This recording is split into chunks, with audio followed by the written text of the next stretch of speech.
네, 안녕하세요. 멘붕습관님 저자 신정철입니다. 저는 질문 하나로 강연을 좀 시작해 볼게요. 여러분은 인생의 목적을 뭐라고 생각하시나요? 지금 행복이라 말씀하면 계시는데요. 저도 행복이라고 생각을 했거든요. 근데 행복에 대해서 사람들마다 이렇게 정의가 다르던데요. 저는 행복을 이제 즐겁게 사는 거라고 생각을 했거든요. 그래서 저는 20대 때부터 저를 즐겁게 하는 일을 찾아서 다녔습니다. 그래서 DSLR 카메라 유행할 때는 사진 동호회 가입을 해서 매주 출사를 다녔어요. 그리고 영화 좋아할 때는 부천 판타스틱 영화제, 제천 음악 영화제, 전주 국제 영화제, 영화제를 이렇게 다니면서 영화를 많이 봤어요. 그리고 소셜 댄스, 스윙 댄스 동호회 가입을 해가지고 주말마다 이제 춤 배우고 공연도 하고 그랬었거든요. 그리고 제가 여러분 중에 또 게임 좋아하시는 분 많으실 텐데 저도 게임을 좋아하거든요. 이게 제가 즐기던 게임인데요. 제가 이제 매일 밤 100명이 넘는 길드원들과 용사냥을 다녔어요. 이게 제 캐릭터예요. 우리나라 분들은 남자분들이 보통 여자 캐릭터도 많이 하거든요. 근데 외국 분들은 자기 성별과 똑같은 캐릭터를 해요. 그래서 제가 외국 서버에서 게임을 했는데 제가 여자인 줄 알고 외국 남자분들이 메시지를 많이 보냈었어요. 저는 그래서 항상 이렇게 즐기는 취미가 있었거든요. 종목은 자주 바뀌었는데 항상 취미가 있었어요. 그래서 주말만 나가서 사람들 만나고 동호회 사람들 만나고 어디 다니고 항상 즐겁게 살았죠. 그래서 회사 사람들이 저를 보고 이제 어떻게 그렇게 이제 다양한 취미를 가지면서 사냐고, 참 재밌게 사는 것 같다고 그렇게 말을 했죠. 저도 되게 참 행복하게 내가 잘 살고 있구나 이렇게 생각을 했어요. 그런데 30대를 넘어가면서부터 언젠가부터 이렇게 주말에 좀 신나게 놀고 집에 들어오면은 방에서 혼자 있을 때 왠지 공허하고 불안하더라고요. 처음에는 제가 왜 그런지 몰랐어요. 그랬는데 그러다가 어떤 강연 영상 하나를 봤는데요. 거기서 이렇게 음악인 남궁현 씨가 이런 말씀을 하셨어요. 요즘 젊은이들이 콘서트장에 가서 이제 가수의 노래에 이제 감탄하고, 영화를 보면서 배우의 연기에 감탄하고, 맛집을 찾아다니면서 맛있는 음식을 먹으면서 감탄하는 느낌표만 있는 삶을 살고 있다. 그 말을 듣고서 저는 딱 깨달았죠. 내가 그런 삶을 살고 있었구나. 남들이 만든 것을 소비만 하고 정작 내 삶에 내가 만든 것이 없구나. 이거를 깨달았어요. 신용보 선생님이 담론에서 이런 말씀을 하셨어요. 소비를 통하여 자기 정체성을 만들어낼 수는 없다. 인간의 정체성은 생산을 통해 형성된다.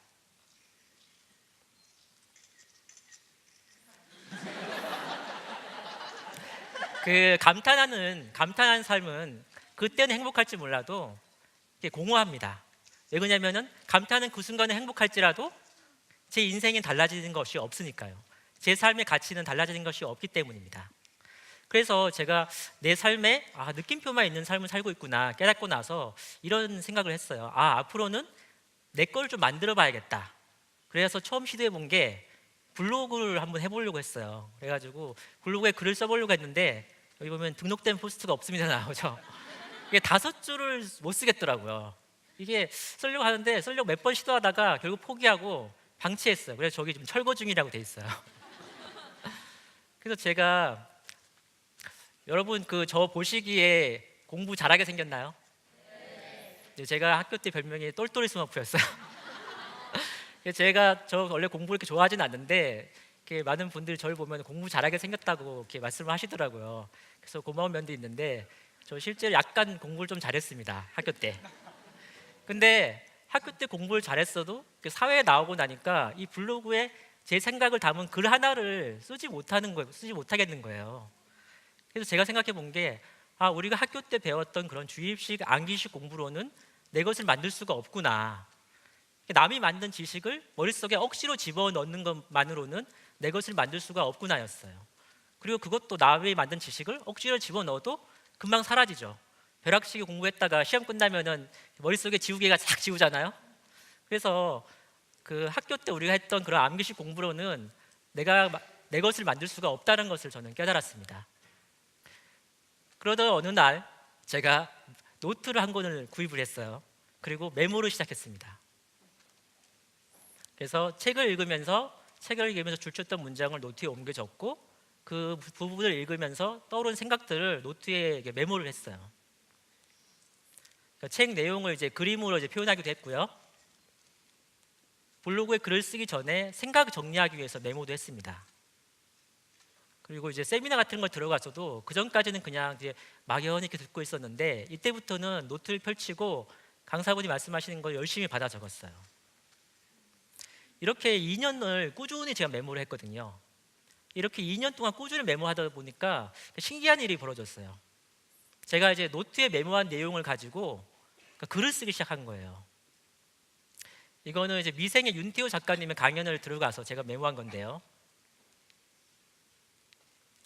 윤태호 작가님의 강연을 들어보니까 윤태호 작가님이 어렸을 때부터 열등감이 참 많으셨더라고요. 그러니까 어렸을 때 피부가 아토피도 있으시고 되게 피부가 안 좋아가지고 밖에 나가서 놀지를 못했대요. 그래서 다른 아이들과 다른 피부 때문에 되게 열등감이 컸다고 하시더라고요. 그리고 만화가가 돼서도 지금은 이제 미생처럼 되게 많은 분들의 공감을 주는 그런 이야기를 쓰시는데 처음에는 자기 봐도 너무 스토리가 형편없었대요. 그래가지고 그림은 좀 잘 그렸지만은 스토리를 못해서 되게 열등감이 심했다고 하시더라고요. 그런데 윤태호 작가님은 그런 열등감이 생겼을 때 그것을 회피하지 않고 직면하고 하나씩 극복을 하셨더라고요. 그래서 제가 그 강연을 듣고 나서 이분의 그 스토리가 아들러 심리학의 열등감과 연결시켜서 글을 쓰면 좋겠다 그런 생각을 했어요. 그래서 강연을 듣고 나서 제가 아들러 심리학 해설책을 찾아가지고 이렇게 책을 읽으면서 또 메모를 했습니다. 그 책을 읽으면서 떠오른 생각들을 또 메모했어요. 그리고 그 생각들을 모아가지고 내 안의 열등감과 만나는 방법이라는 글을 썼어요. 이걸 이제 LG전자 블로그에 제가 기고를 했는데요. 이 글이 되게 반응이 좋았어요. 그래서 포털에서 포털에서 윤태호 작가님 이름을 검색을 하면은 가장 많이 본 걸로 이제 상위에 떴었어요. 여러분 겨울왕국 애니메이션 보셨죠? 예, 저도 이제 제 첫째 애랑 같이 가서 재밌게 봤는데요. 겨울왕국 이제 애니메이션을 보고 온 밤에 유튜브에서 이제 레디꼬 이제 노래를 검색을 하니까 동영상이 나오더라고요. 그래서 그거를 되게 반복해서 봤어요. 반복해서 보면서 가사가 너무 좋더라고요. 그래가지고 가사를 이제 출력을 해가지고 가사를 이제 반복해서 읽으면서 그때 떠오른 생각을 제가 메모를 한 거예요. 그래서 이 메모를 가지고 제가 또 글을 썼는데 레디꼬 노래 가사에 숨겨진 의미의 해석이라는 글을 썼어요. 이 이제 레디꼬 노래를 보면은 엘사의 성장 과정이 거의 나타나 있거든요. 그 성장 과정을 프로이드의 어떤 성격 이론과 연결시켜서 이제 글을 쓴 거예요. 이 글을 이제 블로그에 올렸더니 그 포털에 이제 편집자 추천글 예능 분야에 1위에 올랐어요. 예능 분야에 보통 드라마나 그 예능 프로 이제 그런 리뷰로 올리지 않으면 점수로 올라가기 힘들거든요. 근데 그때 이제 제 글이 1위에 올라가지고 이때 제 블로그에 처음으로 그러니까 네 자릿수 10,000명이 넘는 이제 네 자릿수가 넘는 10,000명이 넘는 방문자가 방문을 했습니다.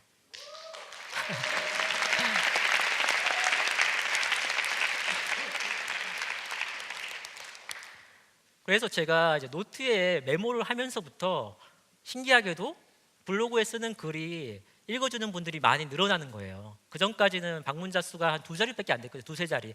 뭐 10명, 20명, 뭐 50명 이랬는데 블로그에 제가 노트에 메모를 하고 그 노트에 메모한 걸 가지고 이제 글을 쓰다 보니까 이게 다른 분들이 되게 많이 읽어주시기 시작한 거예요. 그래서 그때 2014년 10월에 블로그 방문자 100만을 넘었고요. 지금은 이제 200만을 좀 넘었습니다. 그리고 그 요즘 큐레이션 미디어들이 있잖아요. 그 큐레이션 미디어에서 제 글을 받아가서 거기서 이제 실리고 있어요. 그래서 이런 큐레이션 미디어를 통해서 제 글을 더 많은 분들이 읽어주고 계십니다.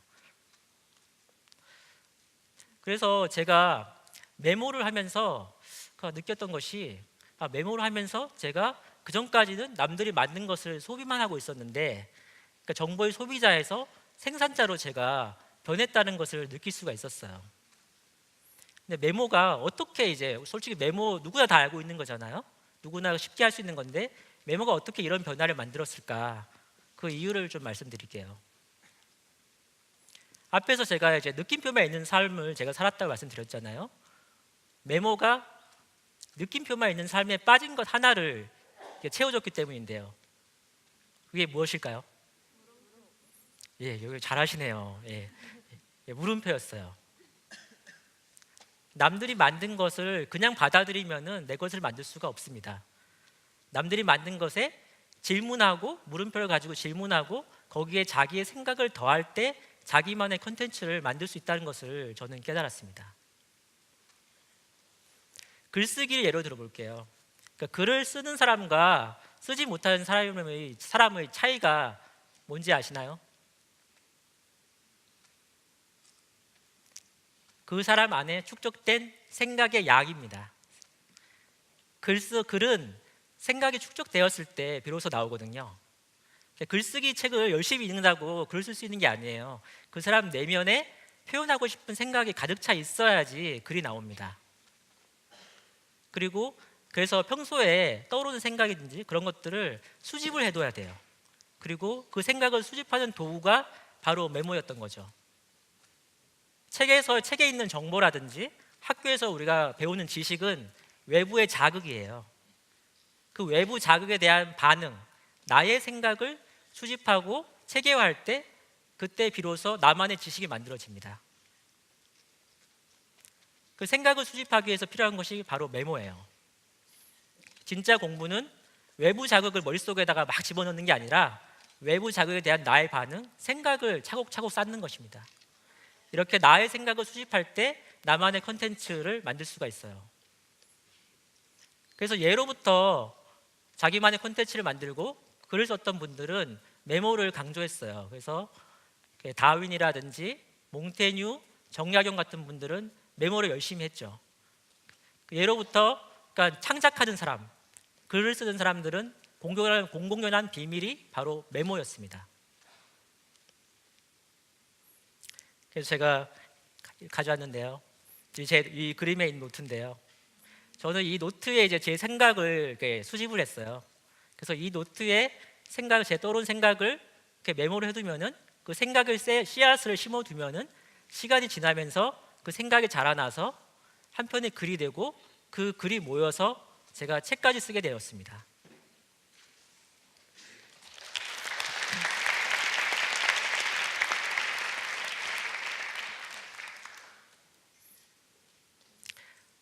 여러분 오늘 이제 공부에 대해서 이제 들으시려고 오셨잖아요. 우리 공부는 왜 하죠? 공부 왜 하죠? 우리 잘 살려고 하는 거 아닌가요? 근데 잘 살려고 하면은 우리가 이제 내가 어떤 삶을 살고 싶은지 스스로 이제 답을 할 수가 있어야 되거든요. 그러니까 내가 뭘 하고 싶은지를 알아야 되는 거죠. 그 신해철 씨의 네가 진짜로 원하는 게 뭐야 이 노래를 제가 좋아하는데요. 이 노래를 들을 때마다 제가 되게 가슴이 찔렸어요. 제가 30대 중반까지도 제가 진짜 뭘 하고 싶은지를 몰랐었거든요. 자기가 하고 싶은 게 뭔지 모르는 사람들은 평소에 자기 자신을 잘 관찰하지 않았기 때문이에요. 제가 이제 2년 동안 작성한 노트를 이제 3개를 만들려고 처음부터 한 장 한 장 넘기면서 이제 어떤 주제로 이제 메모를 했는지를 봤거든요. 그래서 이제 구글 스프레드시트에다가 이렇게 작성했던 노트를 전부 다 이제 3개를 만들었어요. 이 과정을 하면서 그 메모의 출처 주제를 분류해 보니까 제가 2년 동안 뭘 하면서 살았는지, 내가 어떤 관심사가 있었는지, 뭘 좋아했는지가 보이더라고요. 저는 그 메모를 통해서 저를 관찰할 수 있었던 거죠. 자기가 하고 싶은 일을 찾으려면은 다양한 경험을 하면서 그 경험을 할 때 일어나는 나의 반응을 관찰해야 합니다. 어떤 일을 할 때 내가 행복한지, 억지로 일을 하는 것은 아닌지, 부정적 감정이 있는데 그냥 참고 하는 건 아닌지, 자신의 반응을 관찰해야 하는데요. 이 관찰이 그냥 되지가 않아요. 그래서 기록을 해야 됩니다. 이게 우리가 뭔가를 쓰려고 하면은 뭐라도 만들어야 되기 때문에 관찰을 하게 되거든요. 그래서 평소에 메모로 자신의 반응, 감정을 관찰하는 습관을 가지게 되면은 자기 자신을 더 잘 알 수 있습니다. 그래서 저는 진짜 공부는 세상에 대한 나의 반응, 나의 생각과 감정을 관찰하고 기록하는 것에서 시작된다고 생각합니다. 삶을 변화시키려면 뭐가 필요할까요? 내가 원하는 삶을 발견하고 현재 뭐가 부족한지 알아야 되겠죠?